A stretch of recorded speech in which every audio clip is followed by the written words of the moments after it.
Hello, Jamaica. Welcome again to the Jamaica Patriotic Alliance.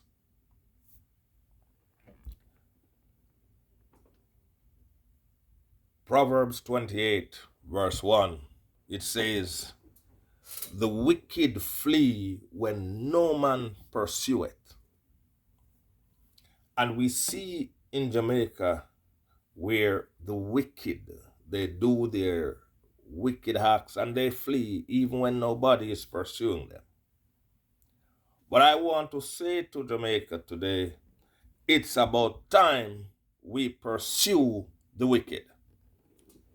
Our country is now held hostage by a handful of young men who decide that they don't want to work and they must extort and take what they want from people when they want it. And if they don't get what they want, they kill and destroy these people.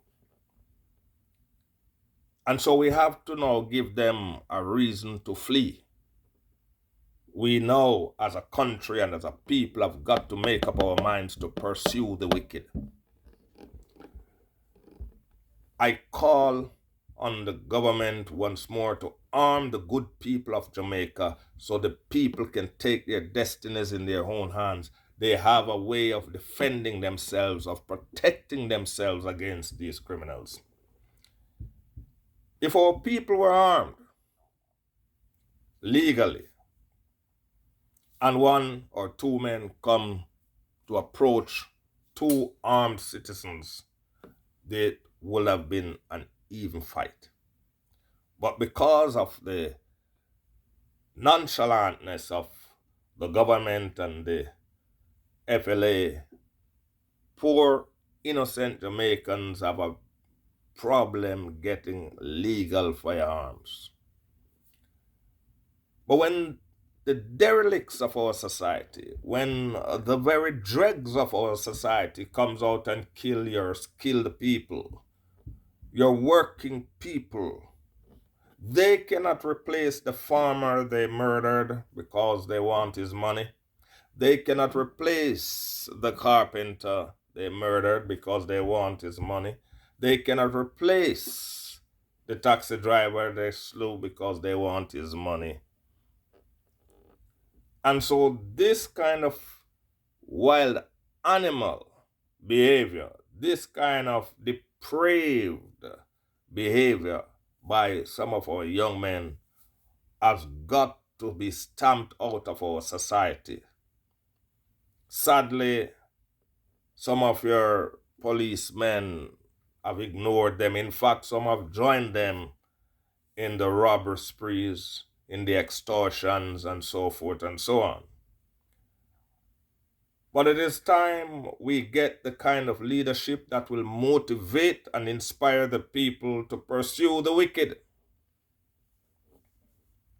We saw where two men were delivering furniture in St. James, cut down for their own money.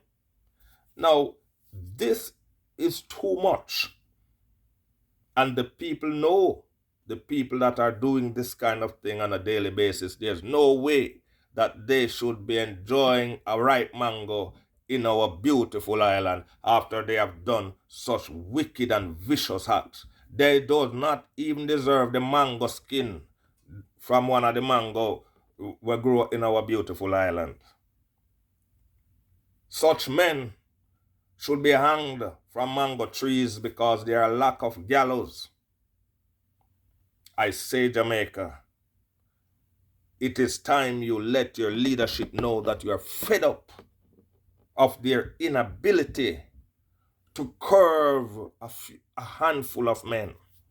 What if Jamaica was attacked by an outside country? How would they protect you? How would they defend you? If they can't even curb criminals, they can't even curb a gang, how will they protect Jamaica from invasion if we were invaded by an outside force?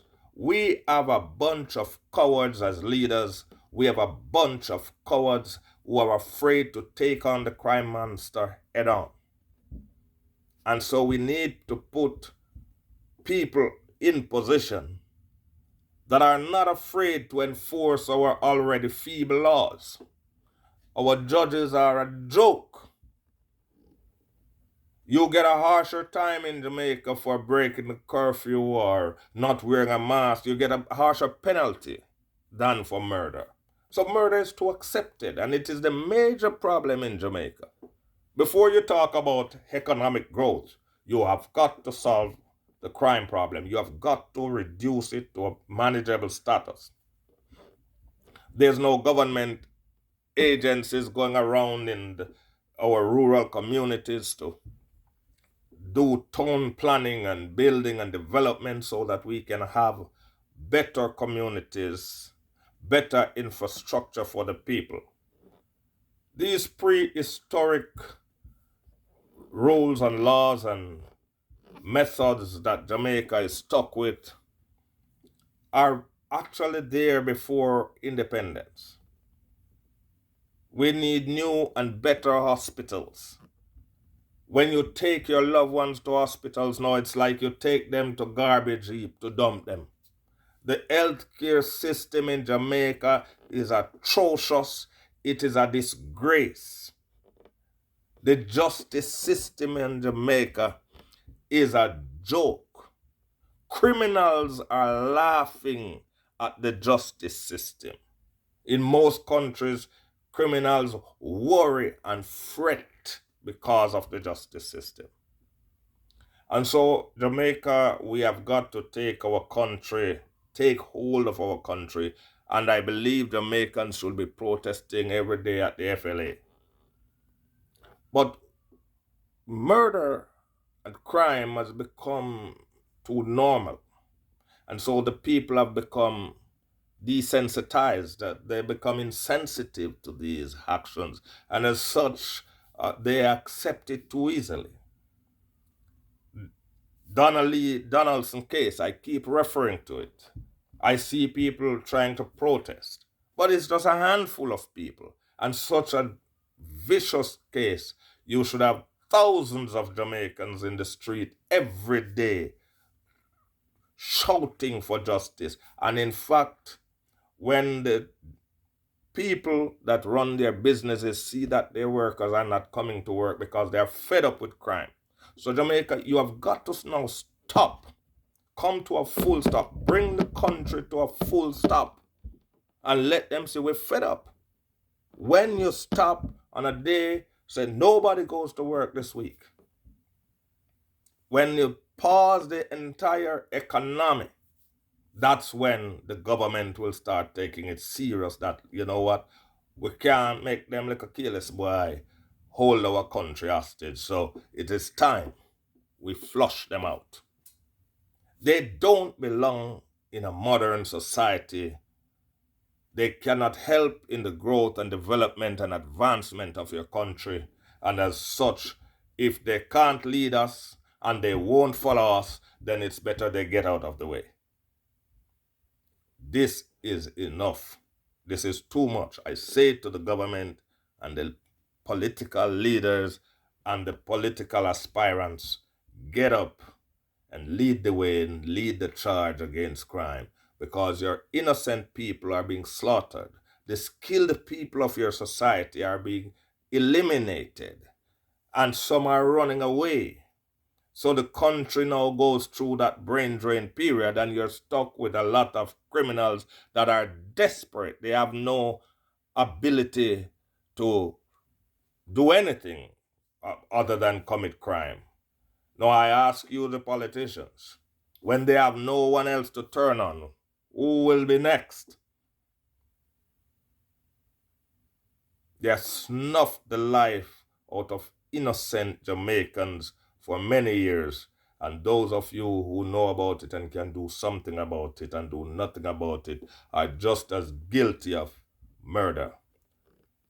Mr. Police Officer, when you take bribes from these criminals, you're killing your fellow Jamaicans. The people and the ports of entry, wharf, airport that let through these guns to come in the island, you are killing your Jamaicans just for a belly full. You're killing your Jamaicans for a belly full. And so as long as you get a food, you don't care how much people die. This kind of mentality has got to stop. We have got to flush it out of our society. There's no place for it in a Jamaica going forward. Jamaicans, join the movement. Like, share, and subscribe and spread the word so that it can be heard. Next time.